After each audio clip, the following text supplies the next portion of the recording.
बिस्मिल्लाहिर्रहमानिर्रहीम। अल्लाह करीम के नाम से शुरू जो बड़ा मेहरबान नहायत रहम वाला है। आज का हमारा टॉपिक है बायोडाइवर्सिटी, चैप्टर नंबर 3 या 9th क्लास। ठीक है, तो सबसे पहले biodiversity has been derived from two words. सबसे पहले बायो मीन आपको पता है, बायो का मतलब है लाइफ, ठीक है, मतलब जिंदगी, और डाइवर्सिटी मतलब right with in species and among the species. इसका क्या मतलब है कि विद इन स्पीसीज यानी एक ही किस्म की species, among the species different किस्म की स्पीशीज की वैरायटी, यानी लिविंग ऑर्गेनिज्म की बात कर रहा है वो। ठीक है, लाइफ क्योंकि लाइविंग मतलब लिविंग ऑर्गेनिज्म ही होंगे मतलब। तो अगर हम डेफिनेशन की तरफ जाएं तो biodiversity is a measure of variety of living organism present in different ecosystem. ये इकोसिस्टम क्या है? इकोसिस्टम ऐसा माहौल जहां पे living organism and non living organism को एग्जिस्ट, जो इकट्ठे रहते हैं, जिनको एक दूसरे की जरूरत होती है। जैसा कि आप प्लांट की एग्जांपल ले लें कि प्लांट्स अगर एग्जिस्ट करते हैं तो उनके पीछे न्यूट्रिएंट्स यानी नॉन लिविंग थिंग्स का बहुत बड़ा रोल है। जैसे कि उसको वाटर चाहिए अपने ग्रो करने के लिए, न्यूट्रिएंट्स चाहिए और सनलाइट चाहिए, जो कि नॉन लिविंग है। अगर ये ना हो तो वो ग्रो नहीं करेगा। इसका मतलब है कि दोनों इकट्ठे रहते हैं, लिविंग और नॉन लिविंग, तो वो क्या बनाते हैं? इकोसिस्टम। इकोसिस्टम की अगर दो टाइप्स हैं, टेक्सटाइल इकोसिस्टम और इक्वेटिक इकोसिस्टम। हमने वो नहीं पढ़ना, बस मैंने आपको समझाने के लिए बताया है। बायोडाइवर्सिटी कहता है कि एक मेजरमेंट है किसकी? लिविंग ऑर्गेनिजम्स की, वैरायटी ऑफ लिविंग ऑर्गेनिज्म की इकसाम है जो कि मुख्तलिफ तरह के इकोसिस्टम्स में रहती है।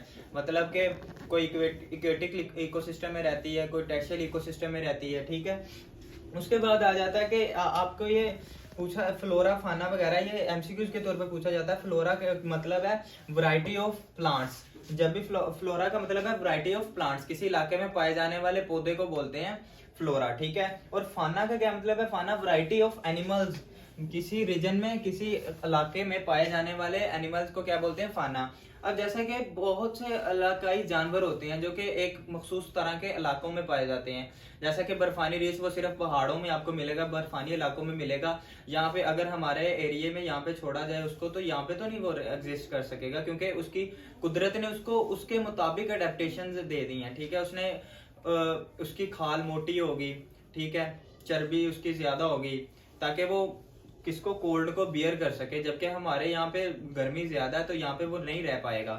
ठीक है, उसके बाद आ जाता है कि biodiversity is richest in tropic reason.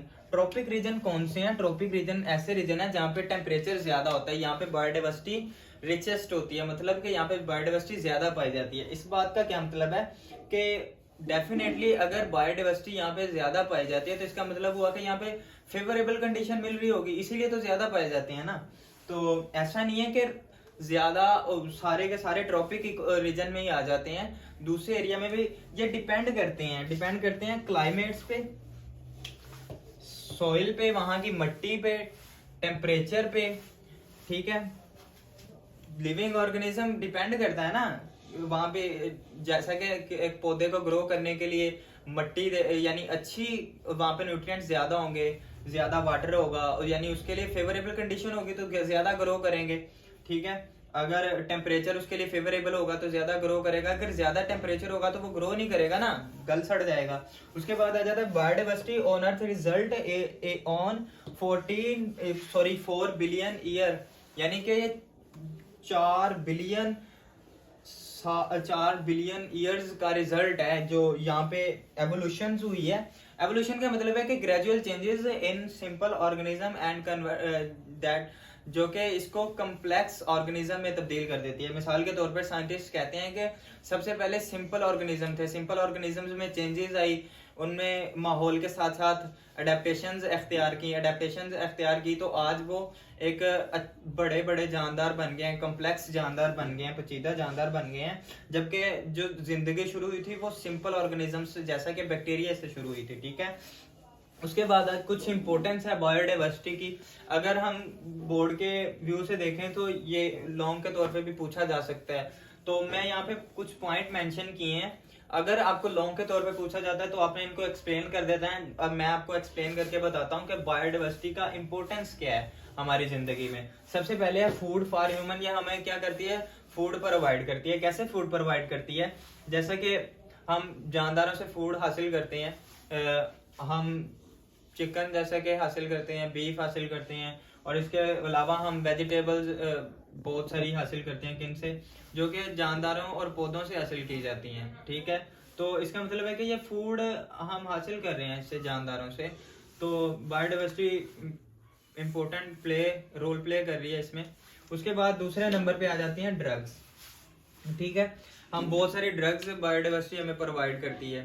ठीक है, बहुत सारी ऐसी ड्रग्स हैं जिनके ओरिजिन जो है प्लांट्स हैं, जैसा कि हम वो अंगूरों से अल्कोहल शराब बनाते हैं, और उसके अलावा बैक्टीरिया से हम क्या करते हैं, स्ट्रेप्टोमाइसिन बनाते हैं, टेट्रासाइक्लिन बनाते हैं। उसके अलावा फॉक्सग्लव एक पौधा है जिससे आप डिजिटॉक्स हासिल करते हैं। और इसके बाद पिछले चैप्टर में आपने पढ़ा था एक पौधा था क्यूना क्यूना। ठीक है, क्यूना क्यूना एक पौधा था और उससे एक केमिकल हासिल होता था क्यूनीन, जिसको इस केमिकल को आप मलेरिया के ट्रीटमेंट के लिए इस्तेमाल करते थे। मलेरिया के ट्रीटमेंट के लिए इस्तेमाल करते थे, मतलब ये ड्रग्स के तौर पर इस्तेमाल। इसके अलावा हकीम है जो वो बहुत सारी जड़ी बूटियों को इस्तेमाल करते हुए दवा तैयार करते हैं, यानी कि जो जंगलों से हासिल की जाती है ना, पौधों से हासिल किए जाते हैं, जिसका ओरिजिन पौधे हैं। तो बायोडाइवर्सिटी हमें ड्रग्स भी प्रोवाइड करती है। उसके बाद आ जाता है maintaining of ecosystem. Maintaining of ecosystem का क्या मतलब है? मेंटेनिंग ऑफ इकोसिस्टम में कि हमारे हमारे इकोसिस्टम में मुख्तलिफ किस्म के जानदार रहते हैं। ठीक है, तो उनको मेंटेन करने के लिए भी बायोडाइवर्सिटी इंपॉर्टेंट रोल प्ले करती है। इसके हवाले से मेंटेनिंग ऑफ इकोसिस्टम के इसके हवाले से हम चैप्टर 16 में पढ़ेंगे अच्छे तरीके से। ठीक है, यहाँ पे इतना ही आपको के लिए काफी है। उसके चौथे नंबर पे केमिस्ट्री ऑफ एटमॉस्फेयर। एटमॉस्फेयर क्या है? Combination of gases. तो इसकी केमिस्ट्री भी कंट्रोल रहती है किससे? बायोडाइवर्सिटी से। जैसा कि केमिस्ट्री ऑफ एटमॉस्फेयर में केमिकल बैलेंस रहता है, हमारे एटमॉस्फेयर में बहुत सारे केमिकल्स हैं, उनका बैलेंस रहता है। और बायोजियो केमिकल साइकिल है जिसमें माइक्रो ऑर्गेनिजम्स इन्वॉल्व होते हैं। तो उसके अलावा हमारे वाटर साइकिल है, वो भी बैलेंस रहता है। उसके अलावा हमारे इर्द गिर्द नाइट्रोजन, ऑक्सीजन, कार्बन डाइऑक्साइड, ये सारी गैसेस पाए जाते हैं, वो उनमें बैलेंस रहता है। ठीक है, वो अपने यानी कि उसके बाद आ जाता है recycling. Recycling of nutrients. Recycling मतलब दोबारा न्यूट्रिएंट्स का माहौल से जाना, इसमें एटमॉस्फेयर से एनिमल में, एनिमल से दोबारा फिर एटमॉस्फेयर में। मिसाल के तौर पे अगर कोई जानदार यानी जानदार की डेथ हो जाती है तो उसको क्या कर दिया जाता है? उसको जमीन में दफन कर दिया जाता है। अब हमारे जिस्म में बहुत सारे केमिकल्स होते हैं, ठीक है, बहुत सारे न्यूट्रिएंट्स होते हैं। तो अगर वो मट्टी, जब हम उसको उनमें मट्टी में दफना दिया जाता है तो वो मट्टी में मिल जाते हैं। मट्टी से जब एक पौधा ग्रो करता है तो वही न्यूट्रिएंट्स वो अपनी जड़ों के जरिए से खींचता है और वो पौधे को फिर जानदार खाते हैं और जानदारों को फिर हम खाते हैं, वो दोबारा फिर हमें आ जाता है। इस तरह से फिर क्या करता है? रिसाइकलिंग ऑफ न्यूट्रिएंट्स, न्यूट्रिएंट की रिसाइकलिंग होती रहती है। उसके बाद आ जाता है फर्टाइल सॉइल। फर्टाइल सॉइल का क्या मतलब है कि सॉइल की फर्टिलिटी को क्या करता है? इंक्रीज करता है। वो कैसे? जैसा कि हमारे पास फंजाई एक डीकम्पोजर है, ठीक है। अगर मौसम खज़ां में जो दरख्तों से पत्ते गिरते हैं, ठीक है, तो उनमें कुछ न्यूट्रिएंट्स होते हैं, ठीक है। ये न्यूट्रिएंट्स पौधे की ग्रोथ के लिए बहुत ज्यादा इंपॉर्टेंट होते हैं, ठीक है। अब जो गिरे हुए पत्ते होते हैं, फंजाई क्या करती है? उन पे अटैक करती है और उनको डिकम्पोज कर देती है। जब इनको डिकम्पोज करती है तो वो जमीन पे बिखरते हैं और उनके न्यूट्रिएंट्स दोबारा जमीन में चले जाते हैं। जब हम वहां पे एक नया पौधा ग्रो करता है, वो अपनी जड़ों के जरिए से न्यूट्रिएंट को अखज करता है और उसकी अच्छी ग्रोथ हो जाती है, ठीक है। इस तरह ये फर्टिलिटी को भी इंक्रीज करते हैं, सॉइल की बायोडाइवर्सिटी। उसके बाद आ जाता है बिल्डिंग मटेरियल्स। बिल्डिंग मटेरियल जैसा कि लकड़ी वगैरह बहुत सारी जंगलात से हासिल की जाती है, पौधों से हासिल की जाती है, जिसको हम फर्नीचर वगैरह बनाने के लिए इस्तेमाल करते हैं और बहुत से पर्पसेस के लिए इस्तेमाल करते हैं। इसके अलावा हम गम्स वगैरह जो पौधों से हासिल करते हैं वो भी। तो ये सारा बायोडाइवर्सिटी हमें प्रोवाइड करती है, ठीक है।